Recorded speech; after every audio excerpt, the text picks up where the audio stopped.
साथियों नमस्कार। आप देख रहे हैं प्रयागराज टाइम्स आशा। सरकार के द्वारा जो बजट पेश किया गया है, इसमें आशा वर्करों को देने के लिए एवं संविदा कर्मचारियों को देने के लिए सरकार के पास कुछ भी नहीं है। सरकार महिला सम्मान की बातें तो बहुत करते हैं, लेकिन सिर्फ जुबानी है, धरातल पर कुछ भी नहीं है।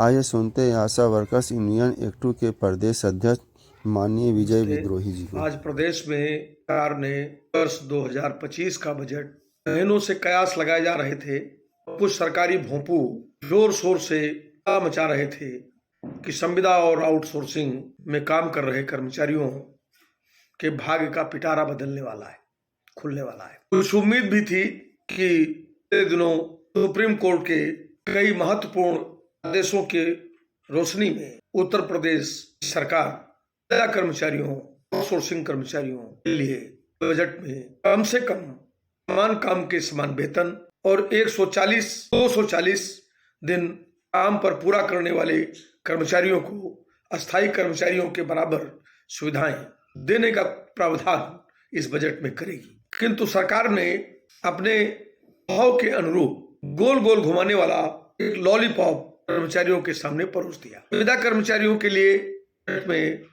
अधिकतम 18,000 और आउटसोर्सिंग कर्मचारियों को 16,000 से 18 या 20,000 अधिकतम की सीमा में बांधा गया। सरकार ने समान काम के समान वेतन, अस्थायी कर्मचारियों के बराबर सुविधाएं देने या अस्थायीकरण किए जाने, आउटसोर्सिंग में काम कर रहे श्रमिकों, कामगारों और कर्मचारियों को कंपनी राज से बाहर निकालने की कोई इच्छा शक्ति इस बजट में नहीं दिखाई। ये जो 18,000, 16,000 और 20,000 की बयानबाजी में की गई है, पूरे बजट में इसके लिए किसी भी तरह के धन का कोई आवंटन नहीं किया गया है। इस प्रकार इस बजट सरकार ने एक बार फिर श्रम की लूट के मार्ग को प्रशस्त किया है। कर्मचारियों के संवैधानिक अधिकारों को नजरअंदाज करते हुए कंपनियों को मुनाफा कमाने के लिए हमारे श्रम की कीमत पर कमीशन खोरी के लिए आजाद छोड़ दिया है। बहुत हास्यास्पद है प्रदेश के मुख्यमंत्री का यह कहना कि सरकार सीधे आउटसोर्सिंग कर्मचारियों के खाते में 18,000 या 20,000 रुपए भेजेगी, लेकिन कंपनी का जो कमीशन है वो भी देती रहेगी। यानी कि कंपनियों के मुनाफे की गारंटी और श्रमिकों और कर्मचारियों का दोहन और शोषण, उनकी सामाजिक सुरक्षा, उनके जीवन की बेहतरी, इसका कोई ख्याल इसमें नहीं रखा गया। ये 18,000 की अधिकतम सीमा संविदा कर्मचारियों के लिए और 20,000 तक की आउटसोर्सिंग कर्मचारियों के लिए अधिकतम सीमा, ये एक तरह की धोखाधड़ी है। उत्तर प्रदेश के पैमाने पर सरकार ने एक बार फिर कर्मचारियों के साथ विश्वासघात किया है।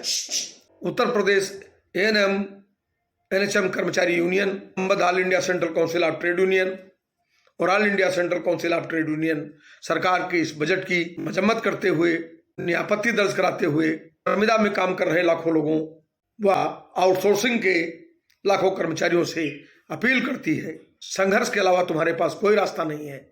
एकता और संघर्ष के बल पर इस सरकार को सबक सिखाने और इसकी श्रम की लूट को रोकने की चुनौती आज आपके सामने आकर खड़ी हो गई है। देखना यह है कि आप सब इस चुनौती को कबूल करते हैं या सरकार के धोखे में फंसकर दमन, शोषण, उत्पीड़न और लूट के सिलसिले को चलने देते हैं। आइए मिलकर लड़ते हैं। धन्यवाद, नमस्कार।